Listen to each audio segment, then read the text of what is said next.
Recruiting ایجنسیوں اور اداروں سے افرادی قوت درآمد کرنے والوں کا کہنا ہے کہ گھریلو کارکنان کی انشورنس سے سعودی لیبر مارکیٹ شفاف ہو جائے گی اور گھریلو عملے کے حوالے سے درپیش مسائل ختم ہو جائیں گے۔ سبق ویب سائٹ کے مطابق سعودی کابینہ نے وزیر افرادی قوت و سماجی بہبود احمد الراجحی کی درخواست پر گھریلو عملے کی انشورنس کی تجویز کی منظوری دی ہے۔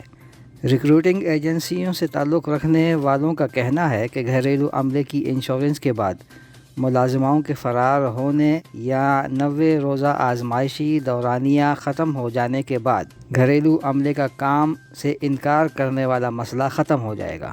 انشورنس پروگرام کے بعد گھریلو عملے کی درآمد کی لاگت بھی کم ہوگی۔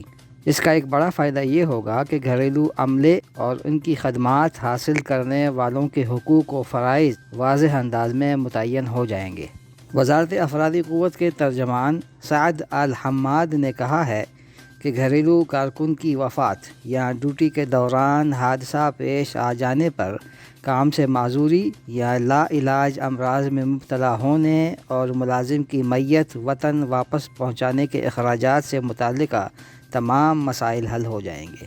الحماد نے کہا ہے کہ نیا فیصلہ کارکنان کو مکمل یا جزوی طور پر معذوری کی صورت میں معاوضہ دلانے کا ضامن بنے گا۔ انہوں نے بتایا کہ گھریلو عملے کی انشورنس کا معاہدہ ابتدائی 2 سال کے لیے ہوگا۔ اس کے بعد آجر کو اقامے کی تجدید کے وقت انشورنس کرانے نہ کرانے کا اختیار ہوگا۔ تفصیلی خبر اردو نیوز میں شائع ہو چکی ہے، وزٹ کیجیے urdunews.com۔